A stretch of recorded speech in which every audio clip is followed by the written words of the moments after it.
Welcome back to the Angry Man Podcast with Jason and Greg. So, Ryan Garcia made some interesting comments in regards to Gervonta Davis. This was actually in an article from boxingscene.com. I thought that this was pretty intriguing considering Ryan Garcia. So, Jay, the name of the article on boxingscene.com is Ryan Garcia. Davis can't sell pay-per-views. He should thank me for propping him up. I'm assuming they mean propping. It says popping. I blessed him with $30 million. So Ryan Garcia on a potential rematch with Gervonta Davis. He's going to have to come to me. Do you know why? Because he can't sell pay-per-views. He can't be a star if he's doing 150,000 buys. How can you be a star? Question mark. I propped him up. Remember that. I gave him some stardom. Now he's, I guess maybe he does mean popping up. I don't know. You need two fighters to tango. So if he thinks he can come back and fight some random dude and do a pay-per-view, he's not. But we'll see what he does. So he's saying that Gervonta Davis can't sell pay-per-views. So I want to go here quickly. Gervonta Davis pay-per-view numbers. He drinking his own Kool-Aid too much. I think so. My thing with this, and I seem to remember Tank doing anywhere between, two high 100s to mid 200s on all of his pay-per-views prior to being on with Ryan Garcia. Let's see. Here's an article that's talking about it specifically. Leo Santa Cruz supposedly did 100,000 buys. Mario Barrios 200,000 buys. Pitbull Cruz 100,000 buys. Rolando Romero 275,000 buys. Hector Garcia 200,000 buys. Ryan Garcia 1.2 million buys. So this is what one article saying. I don't know. I really don't know how reliable this is, but I know the numbers make sense. Pull up Ryan Garcia's sales on pay-per-view before this fight. Yeah, hold on real quick. Okay, Ryan Garcia pay-per-views before Gervonta Davis. Oh, that would be 0.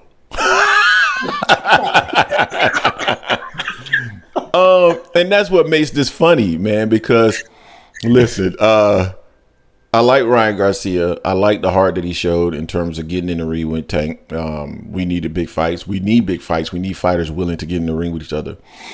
But the notion that Tank, and don't get me wrong, dance partner matters. And if he was just saying that dance partner, matters and that he's not going to be able to sell 1.2 million buys, then of course I agree. If he's saying that Tank won't do, more than what he's done in the past, like, the 200, 250, 275, whatever. I think that Tank can do more pay-per-view buys than that now. He's not going to get to $1.2 million or 1.2 million sales. Yeah.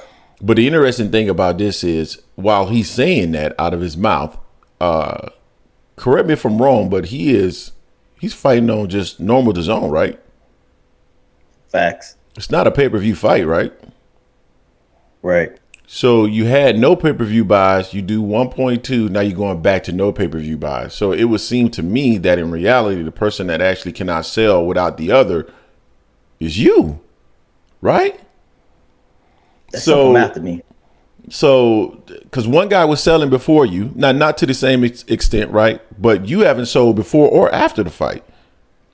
And if you just made this big transition, if you were the guy that was driving all the pay-per-view numbers, then why aren't you on pay-per-view again? I mean, don't DAZN has the ability to do pay-per-views? I think they have. I think they've done pay-per-views in the past. I don't believe this is a pay-per-view. I think you can get this on regular DAZN if you are subscribed to them. So, I don't know. Exactly. I again, Ryan, I don't know, man. I mean, I rather enjoyed the back and forth with Shakur Stevenson. This one, although I don't mind him mixing it up, and he should talk his trash and say that he was part of what drove that 1.2 million pay-per-view buys, because he absolutely was. But I mean, I just feel like this comment really doesn't have a whole lot of legitimacy. But Jay, what's your thoughts on that? It don't. Tank blessed him with the biggest payday that he'll ever get as well. So I mean, it takes the right dance partner to make an event a mega event, and that's what happened when Ryan Garcia and Tank fall. And quite honestly, Ryan really wasn't deserving of a fight with Tank. He hadn't really done enough, honestly. In his fights, he had been out for a while.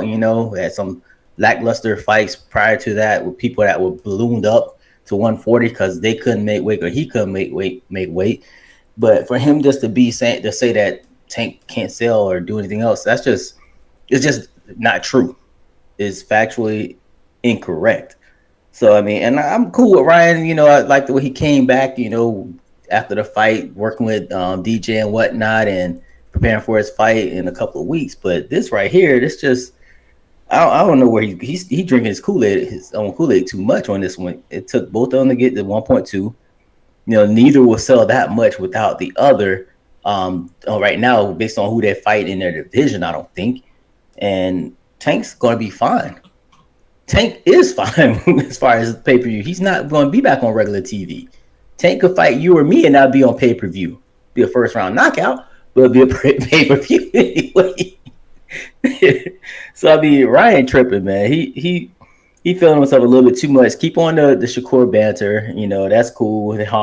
Clown him a little bit, but don't clown him too much because he still has a fight. He has a handle on I believe it's on December 9th or December 2nd. I know it's the first couple weeks of December. It's not the 9th, right? Because that's Devin Haney. That's Devin Haney, so it must be the 2nd. Yeah.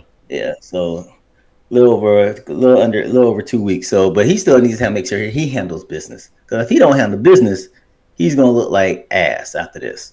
It's gonna blow up in his face, and then he will never be on pay per view again if he doesn't look good on this fight here. So I mean, I know he's trying to set up some stuff as far as a fight, possibly with him and T.O. They've been rumored that in Super Bowl weekend or February, but that's not going to do 1.2 because T.O. ain't Tank. Tank is definitely, he's the face of boxing outside of Canelo. Canelo still has it because Canelo still sells more right now overall, but Tank is on his heels. So yeah, Ryan just needs to chill. I know he wants his rematch. That's cool. Get your rematch and try to make the rematch go even better. But as far as trying to diminish Tank, you're wrong. It's just not true. Is the biggest thing. And you took an L. And Shakur said something about you like you didn't get up, you quit. Shakur didn't put on an entertaining fight the other week, but you quit based on what Shakur said after you got caught in the body, and then you stood up after the 10 count. So, but yeah, just chill with that, Ryan. That's not true, dude. Not true. So let me ask you a couple of questions. So if you were to pit Gervonta Davis or Ryan Garcia against Shakur Stevenson, Devin Haney, or Teofimo Lopez, who do you think has the better chance of winning that fight? Would it be Gervonta Davis or would it be Ryan Garcia? Against Shakur? Against those three opponents, Shakur, Devin Haney, and Teofimo Lopez. Which fighter would have a better chance of beating those three fighters? Tank. Okay. So that means that you believe that a fight between Gervonta Davis or Shakur Stevenson, Gervonta Davis or Devin Haney or Teofimo, that would be a more competitive fight than if you were to replace him with Ryan Garcia. Yeah. So Ryan Garcia and Gervonta Davis' name, even if it's just merely on par, more people would have interest in those fights because they would be more competitive. Facts. Exactly. So the only fight that I would say would maybe be able to outsell, or maybe people will have more interest in the fight, is Teofimo Lopez versus Ryan Garcia, because you would have a large Latino contingent or following that would be willing to see that fight. But outside of those guys, the more competitive fight is going to be, I think Devin beats Ryan Garcia. I think Shakur beats Ryan Garcia. I think they all beat Ryan Garcia. I've always thought they all beat Ryan Garcia. So because of that, the fight lacks a little bit of interest regardless. And now that we've actually seen him get beat by one of those guys, we know that the other ones will beat him too. So it's less interest in the fight, in my personal opinion. Now, he can try to sell it and spin it all he wants to, but Gervonta Davis, to me, has a bigger name than he does right now. And not only that, he would be more competitive. So that's the way I see it. You guys tell us what you think in the comment section in regards to what Ryan Garcia had to say relative to Gervonta Davis. Don't forget to hate, like, comment, and subscribe. This is the Angry Man Podcast, M Sports Media, and we are out.